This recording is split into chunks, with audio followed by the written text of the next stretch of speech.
So, here in the news in the last few days, we have had another ICE shooting. Um, Unfortunately, a deadly encounter lasting only moments is now raising national questions about immigration enforcement, vehicle tactics, and accountability.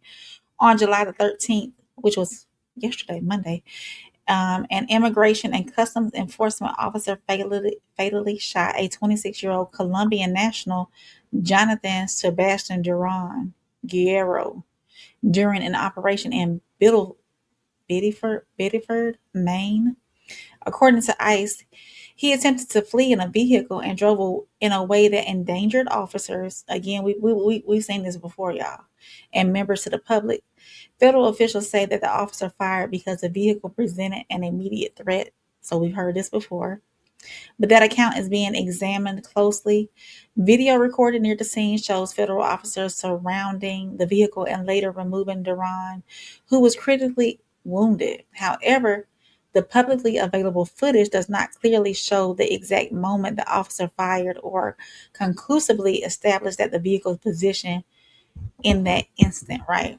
So officials have also acknowledged that the involved agents were not wearing body cameras, leaving investigators without what could have been the clearest record of the confrontation. So we got ICE agents running around without body cameras. Maine officials say he may have not been the original target of the immigration operation. Anyways, report indicates that he had authorization to work in the United States, adding to questions about why he was confronted and how the encounter escalated too. So the Maine Attorney General's office, the Department of Homeland Security, and the FBI are now involved in reviewing what happened. His death came less than a week after another ICE officer fatally shot Lorenzo Arago, Mr. Lorenzo during a vehicle encounter in Houston. So, in both cases, federal officials said vehicles were used or were about to be used as weapons. Witnesses and community advocates have challenged portions of these accounts. You know, so is that always going to be the excuse that, oh, this vehicle is being used as a weapon, so let me fire my weapon and protect my life? So the central issue is larger than either individual case. When an officer approaches a moving vehicle, what tactics reduce the danger rather than create it? Investigators must now determine whether the officer's use of deadly force met the legal requirement of an immediate threat. And until those videos, witnesses' accounts, physical evidence, and officer statements are fully reconciled, that question, of course, remains unanswered. And of course, I got a video for y'all.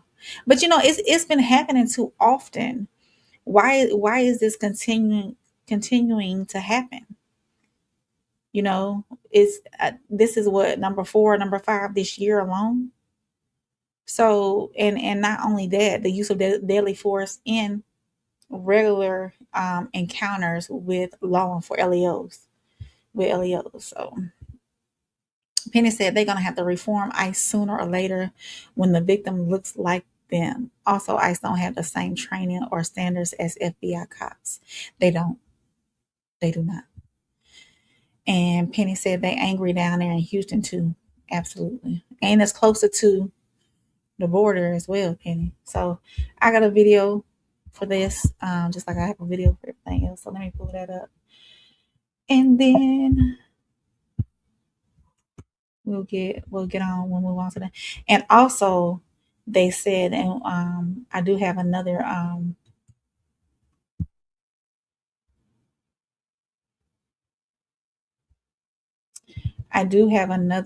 video that goes along with this as well. They're saying that the feds are putting a pause on most ICE vehicle stops after all these shootings have been happening. So let's look at this.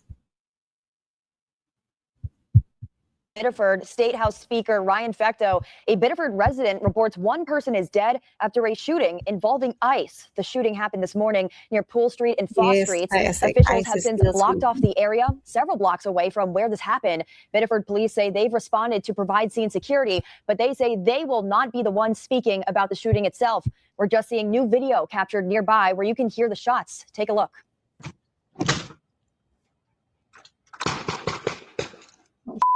Is that a car? That person captured on a doorbell camera what sounded like the gunshots. We're following all of this with team coverage. Sam DeCosta is hearing from lawmakers. Max Williams is near an emergency rally just getting underway. But first, let's get right over to Brad Rogers with what we know right now. Brad? Well, we first learned of the shooting through House Speaker Ryan Fecteau, who is from Biddeford. He confirmed this morning that that one person is dead after a shooting involving ICE agents here in Biddeford. Now, Governor Mills says she has also been briefed on the shooting, but is not releasing details at this time. The incident happened sometime around 7:30 this morning, 2 blocks west of Alfred Street on Poole Street. Right now, Maine State Police, the FBI are on the scene investigating. At this point, we do not know the circumstances that led to the shooting, and that will be the big question, really. What happened to prompt the use of deadly force among ICE agents? After fatal ICE shootings in Minnesota and Texas, today's shooting is already sparking outrage here in Biddeford and throughout the state from people who oppose President Trump's detentions of who ICE agents identify as being in this country illegally. Olivia Clay lives a block from where the deadly shooting took place. She told us she never heard the shots being fired this morning. I'm disgusted. This is horrible. I mean, the citizens of this country are literally being gunned down in the street for doing nothing, for the color of their skin. Told members of the press that to go to a staging area 8 blocks from the crime scene where there might be a press conference. That press conference has since been canceled. Biddeford police are directing all inquiries right now to immigrations and customs enforcement. We're not releasing any details yet. They didn't do the press conference because they was afraid of what was going to come up in the press conference. The people that were going to show up. Guaranteed you. Guarantee you on that one. Penny said, yep, the looking like many mile security guards with federal power. Yes. I don't know. This is up near Maine. I think it's slim up that way. I don't know what the population look like up that way, but I think it might be slim up that way. When it comes to people of color, other than us white folk up that way. The population can be slim. So now that has happened, though, we'll move on. Now that has happened, the ICE has now suspended most vehicle stops. So 2 fatal shootings in 6 days have now forced a major change in how immigration officers operate on America's roads. The Trump administration has ordered ICE officers to suspend most vehicle stops nationwide while the agency reviews its tactics and conducts additional training. The directive follows the death of Lorenzo, who we just discussed in this last video. Lorenzo and Johan. Lorenzo was in Houston and Johan was in Maine. Both men were shot by immigration officers during encounters involving vehicles. Under the reported guidance, officers are expected to avoid routine vehicle stops unless the operation involves a specific individual accused or convicted of a serious criminal activity. So ICE has not publicly released the complete internal directive, meaning the important details, including how long the suspension will last. So all that remains unclear right now. Vehicle stops are among the most unpredictable encounters in law enforcement.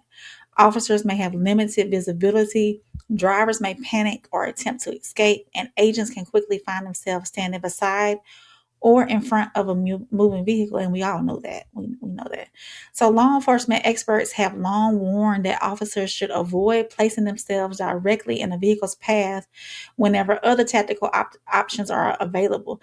But we all know that, these ICE agents aren't heavily trained law enforcement officers. It says once an officer is standing in front of a vehicle, a questionable stop can become a deadly force encounter in seconds. So immigration advocates are calling the suspension a necessary first step, but they also argue that the temporary restrainer will mean little without body cameras. So independent investigations and clear limits on when officers may fire into moving vehicles. My thing is, why fire into a moving vehicle? Hit the tires or something. Supporters of aggressive immigration enforcement argue that agents routinely encounter suspects who flee, ran vehicles or placed the public at risk, and that officers must retain the authority to defend themselves, which I don't disagree with that. If you feel like you're being threatened and a vehicle is coming at you, you got to do what you got to do to save yourself. Self-defense. The suspension does not end immigration operations. It changes one enforcement method while the agency reassesses the danger surrounding roadside encounters. So let's look at this video that comes along with that. Fast pause. Here it is. Telling officers today to stop pulling over vehicles in most cases. That, as the Department of Homeland Security seems to change its story on what happened in Maine. Here's Lilia Luciano in Biddeford. A home surveillance camera captured the sound of 5 gunshots at 7:17 a.m. Monday morning in Biddeford, Maine. This photo shows multiple bullet holes through the windshield of the car driven by Johan Sebastián Durán Guerrero. Seconds later, another surveillance video at 7:18 a.m. shows the white sedan slowing down. Officers approach the car on both sides as it begins to turn in circles for about a minute. More than a minute later, an agent in a white SUV pins Guerrero's car. He's then pulled into the pavement. I heard him say, I tried to stop. Daniel Boucher heard the gunshots and saw the aftermath. When you say you'll never forget, It's something that's horrific. You never forget that. You never forget the attitude of the ICE officers, too. And the ICE officer that shot him was in shock. This doorbell video shows first responders treating Guerrero, but the 25-year-old father who worked as a delivery driver died at the scene. The Department of Homeland Security maintains when ICE agents approached him, he got in his car and tried to drive away, and that while fearing for public safety, an ICE officer discharged his weapon. But law enforcement sources tell CBS News Guerrero was not the target of ICE's surveillance. Today, another ICE-related death, this time in Florida, after authorities say a man running from ICE agents was struck and killed by a truck. It's the 3rd death involving ICE in a week. Border Czar Tom Homan said the decision to I didn't even know about that part. A policy I didn't change. listen to this whole thing. Short-term pause just to look at it. So it happened in Florida too.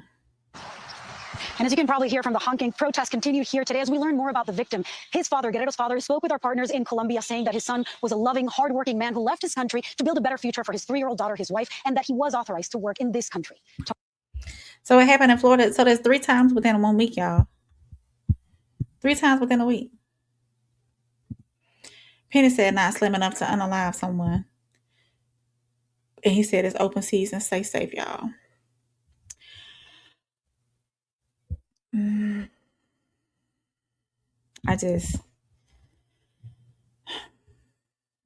The significance is clear. Federal officials are acknowledging that the current approach creates enough risk to require immediate intervention. And the next question is whether this becomes a short pause or the beginning of a lasting change in federal enforcement policy. Yeah, y'all. So that was policy and pressure.